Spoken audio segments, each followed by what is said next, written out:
Welcome everybody. आज जो हम लोग टॉपिक समझना चाहते हैं वो टॉपिक है determine the critical load and critical stress for fixed and condition column. तो इसके लिए इसको दिखाने के लिए एक इमेज लिया है मैंने। यहाँ पर ये देखिए, ये जो बहुत सारे कॉलम हैं इसमें ये कॉलम है, ये ऊपर से भी फिक्स है और यहाँ से भी फिक्स है। ये एक एग्जांपल है इसमें।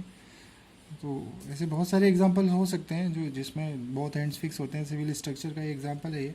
तो इसमें जो क्रिटिकल लोड और क्रिटिकल स्ट्रेस डेवलप होती है उसका हम लोग डिस्कशन करेंगे इस लेक्चर में। तो यहाँ पर ये जो वर्टिकल कॉलम है, इसी कॉलम को मैंने यहाँ पर हॉरिजॉन्टल लिया है।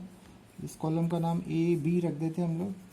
पहले ये कॉलम इस कंडीशन में था, अब ये दोनों एंड पर कंप्रेसिव लोड पी आ रहा है, तो इसकी वजह से इसकी ये पोजीशन हो जाती है। तो ये जो है आप इसमें ये आफ्टर मतलब ये लोड आने के बाद जो ये बकलिंग कंडीशन है, अब इसमें आप देख सकते हैं कि ये जो जहाँ फिक्स एंड होता है वहाँ से कुछ डिस्टेंस तक ये स्ट्रेट चल रहा है। इसको हम लोग ऐसे एक ऐसे कॉलम से आप देखिए यहाँ पर, जैसे एक कॉलम है यहाँ पर, आप देखिए इसमें यहाँ पर ये अगर मैं इसके दोनों एंड को ऐसे इसको पकड़ लेता हूँ तो ये एंड फिक्स एंड कंडीशन हो जाती है। और जब हम लोग इसको बकलिंग ऐसे लोड लगाते हैं तो देखिए आप, इसमें जो होता है टोटल लेंथ में बकलिंग नहीं हो रही है, सिर्फ ये जो एंड है यहाँ से यहाँ तक ये एंड जो है फिक्स चलते हैं उसके बाद। तो इसमें जो टोटल लेंथ एल में बकलिंग नहीं है। तो इसमें हम लोग इसका क्रिटिकल लोड और क्रिटिकल स्ट्रेस निकालने के लिए इसमें आयलर इक्वेशन लगाते हैं, क्योंकि ये जो होता है ये आयलर इक्वेशन को फॉलो करता है, गवर्निंग डिफरेंशियल इक्वेशन। तो वहाँ से हम लोग शुरू करते हैं। तो वो लिखते हैं हम लोग E I D two I upon D X square is equal to plus minus M X, जो भी यहाँ पर टोटल मोमेंट आ रहे होंगे। अब इसमें यहाँ से एक एक कोऑर्डिनेट लेते हैं हम लोग क्यू एक्स वाई, वहाँ पर ही हम लोग एक प्लेन लगा देते हैं उसी कोऑर्डिनेट से पास होता हुआ। तो यहाँ पर इस पॉइंट पर हम लोग मोमेंट ले रहे हैं तो यहाँ पर देखिए इस पॉइंट पर जो मोमेंट होगा, एक तो ये इस पी की वजह से मोमेंट होगा और उसकी वजह से जो मोमेंट होगा वो उसको ऐसे शेप में लाता है, इस वजह से नेगेटिव मोमेंट है। तो यहाँ पर हम लोग जो पी की वजह से, और ये यहाँ से यहाँ तक हाइट इसकी वाई है, तो यहाँ जो पी की वजह से इस पॉइंट पर जो मोमेंट होगा वो माइनस पी वाई होगा। और ये जो फिक्स सपोर्ट है, तो यहाँ पर दोनों एंड पर ये जो करेक्टिव मोमेंट रिएक्टिव मोमेंट लग रहे हैं, इसकी पोजीशन ऐसे हो गई है, तो इसको ठीक करने के लिए जो मोमेंट लग रहे हैं दोनों एंड पर, इसका नाम हमने एमओ रखा है। तो ये करेक्टिव मोमेंट है, मतलब इसकी जो ये डिफ्लेक्टेड पोजीशन है इसको वापस अपनी इस पोजीशन में लाने की कोशिश करते हैं। इसका मतलब ये पॉजिटिव मोमेंट है, क्योंकि जो इसको सेंट्रल ये एक्सिस की तरफ लाता है जो भी मोमेंट वो पॉजिटिव होता है, जो इसको यहाँ से दूर ले जाता है वो नेगेटिव होता है। तो पी की वजह से जो मोमेंट है वो नेगेटिव है और ये जो एमओ है जो ये है पॉजिटिव। तो ये इसकी गवर्निंग डिफरेंशियल इक्वेशन है, ऑयलर इक्वेशन, जिसका नाम रख देते हैं इक्वेशन नंबर 1। और इसको ऐसे भी लिख सकते हैं E I D two Y upon D X square plus P Y is equal to M O. और इसको ऐसे भी लिख सकते हैं D two Y upon D X square plus K square Y is equal to M O upon E I. यह भी equation number 1 ही है, where K square is equal to P upon E I. अब आप जानते हैं कि ये जो डिफरेंशियल इक्वेशन है सेकंड ऑर्डर, इसके जो सॉल्यूशन होता है वो होता है y is equal to complementary function plus particular integral. तो कॉम्प्लीमेंट्री फंक्शन तो इसमें c1 cos kx plus c2 sin kx होता है। और पर्टिकुलर इंटीग्रल निकालने के लिए हम लोग इसको ऐसे लिख देते हैं 1 upon D square plus K square M O upon E आई इंटू ई की पावर 0x।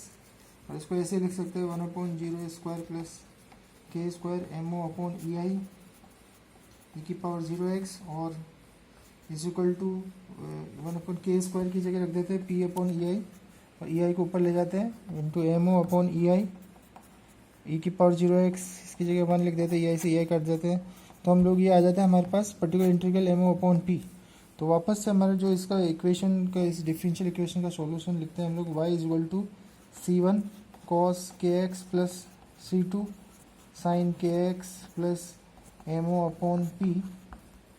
ये इक्वेशन नंबर 2 रख देते हैं इसको। इसमें जो बाउंड्री कंडीशन है वो ये है, आप यहाँ पर देखिए x इज इक्वल टू 0 पर y इज इक्वल टू 0 होता है, तो इसको इसमें लगा देते हैं। और एक बाउंड्री कंडीशन और है, x इज इक्वल टू 0 पर आप ध्यान से देखिए तो dy बाई डी एक्स भी 0 है।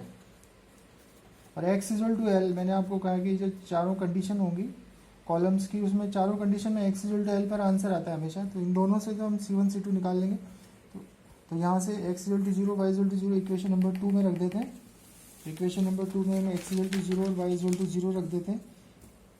तो जीरो वाई जीरो है C1 cos k into zero plus C2 sine k dot zero plus MO upon P, और इससे आ जाएगा zero equal to C1 cos k zero 1 होता है plus C2 sine k zero 0 होता है प्लस MO अपॉन P।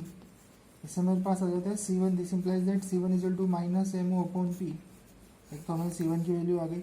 अभी जो इक्वेशन नंबर 2 है इसका डिफरेंशिएशन कर दें तो हमें मिलेगा dy by d x equal to minus KC1 sine KX plus KC2 cos KX plus MO upon P का डिफरेंशिएशन 0 हो जाएगा। तो ये इक्वेशन मिलती है dy बाई डी एक्स, इसका नाम हम लोग इक्वेशन 3 रख देते हैं। इसमें x इजल टू जीरो पर dy by d x, x equal to zero पर dy by d x equal to zero लगा देते हैं। तो यहाँ जीरो लिख देते हैं minus KC1 x equal to zero रखना है sine k into zero plus KC2 cos k into zero. इससे हमें पता लगता है कि C2 यहाँ पर जीरो है। तो हमारा जो सॉल्यूशन हो जाता है वापस उसको लिख देते हैं y इजल टू C1 की जगह लिख देंगे minus MO upon P cos kx, C2 zero है तो ये C2 साइन kx, ये C2 जीरो होने की वजह से यहाँ पर ये जीरो हो जाएगा प्लस MO अपॉन P। तो ये y equal to minus MO upon P cos kx plus MO upon P, ये इसका सॉल्यूशन है। जो फिक्स कॉलम्स है उसका ये सॉल्यूशन है। अब इसमें जो x इजल टू एल रखने से हमारा क्रिटिकल लोड और क्रिटिकल, फिर उससे क्रिटिकल स्ट्रेस निकालना है। x इजल टू एल पर आप देखिए जब यहाँ पर x इजल टू एल रखते हैं तब भी y इजल टू जीरो होता है। तो हम लोग ये जो कंडीशन है इसको इसमें लगाते हैं और हमारा आंसर निकालते हैं। तो y इजल टू जीरो हो जाता है x इजल टू एल पर, तो minus MO upon P cos k into l plus MO upon P, और इससे लिख सकते हैं cos k l into MO upon P equal to MO upon P, और इससे हमें मिलता है cos k l equal to 1। cos k l equal to 1, ये इसका एक ग्राफ बनाते हैं cos का। तो आप देखते हैं कि इसका ग्राफ ऐसा होता है, इसमें 1 यहाँ पर होता है और एक 1 यहाँ पर होता है, तो एक 1 यहाँ पर है। तो ये जो cos k l equal to 1 होता है आपका cos 0 पर होता है, cos 2 पाई पर होता है, cos 4 पाई पर होता है, ऐसे ऐसे करके cos 2 n पाई पर होता है। हमें जो लीस्ट, तो के एल की जो लीस्ट प्रैक्टिकल वैल्यू हम लोग ले सकते हैं वो होता है 2 पाई, जीरो नहीं ले सकते।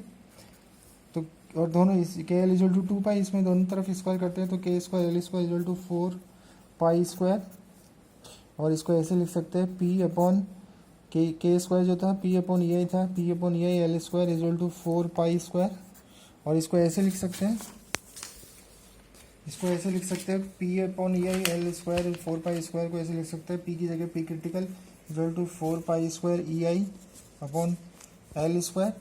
अब आप इससे देख सकते हैं कि ये जो चीज़ है, तो ये जो है ये पाई square E I upon L square, ये जो है ये पी क्रिटिकल पिन लोड में जो पी क्रिटिकल लोड की वैल्यू आती है उसके इक्वल है, और ये जो पी क्रिटिकल है ये फिक्स्ड के लिए है, ये फिक्स का आंसर है। तो इससे आपको पता लगता है कि जो जब बोथ एंड्स फिक्स हो जाते हैं तो जो उसमें क्रिटिकल लोड होता है, सपोज पिन में अगर 1000 न्यूटन है तो इसमें 4000 न्यूटन हो जाएगा। मतलब जो बोथ एंड फिक्स कॉलम्स होते हैं वो पिन कॉलम से 4 टाइम्स स्ट्रॉन्गर होते हैं। अब हम लोग इसमें क्रिटिकल स्ट्रेस निकालने के लिए अगर इसको ऐसे लिख दें P C R equal to 4 pi square E I की जगह हम लोग A into R square, R जो है radius of gyration, A cross sectional area, L square, और अगर हम लोग इसको ऐसे लिख दें इस ए को इसके नीचे ले जाते हैं तो P C R upon A equal to 4 pi square, इसको 4 को भी नीचे ले जाएंगे पाई स्क्वायर ई, ए यहाँ जा चुका है, आर अभी यहाँ रख देते हैं, एल अपॉन ये 4 जो इसके नीचे चला जाएगा तो एल अपॉन 2 का स्क्वायर हो जाएगा। अब ये एल अपॉन 2 है, ये आपकी इक्विवेलेंट लेंथ है एल ई जो हो जाएगा, और एल ई आप जानते हैं वो के एल के भी इक्वल है, ये कैपिटल के है, और यहाँ पर ये एल बाई 2 के इक्वल है। इससे पता लगता है कि के जो होता है इसमें 1/2 होता है। अब इसी को आगे जो पी सी आर अपॉन ए जो होता है ये सिग्मा सी आर भी है, क्रिटिकल स्ट्रेस सिग्मा। तो इसको ऐसे लिख सकते हैं पाई स्क्वायर ई एल अपॉन 2, इसकी जगह एल ही रख देते हैं, और ये जो आर है ऊपर इसको इसके भी नीचे ले जाते हैं, एल ई अपॉन आर, इसका स्क्वायर हो जाएगा। तो ये क्रिटिकल स्ट्रेस की वैल्यू है जब बोथ हैंड्स फिक्स होते हैं, sigma C R equal to pi square E upon L E upon R. तो इसमें इक्वेशन जो चारों कंडीशन होगी कॉलम की, उसमें फाइनल सिग्मा स्ट्रेस की वैल्यू तो यही आएगी, pi square E upon L E upon R. लेकिन इसमें जो होता है वो एल ई की वैल्यू चेंज होती जाएगी, और इसका ग्राफ भी वैसे ही आएगा। एल ई अपॉन आर को अगर वेरिएबल लेकर के चलें और यहाँ पर वेरिएबल ले लें सिग्मा सी आर, तो इसका ग्राफ भी ऐसा ही है। तो आप इसमें ये जो है ये बोथ एंड्स फिक्स का कंडीशन है, जिसमें सिग्मा सी आर जो होता है ये वैल्यू होती है, और पी क्रिटिकल जो होता है वो 4 टाइम्स होता है पिन कॉलम, जब दो बोथ एंड्स पिन होते हैं उससे। ये इससे कंक्लूजन निकलता है।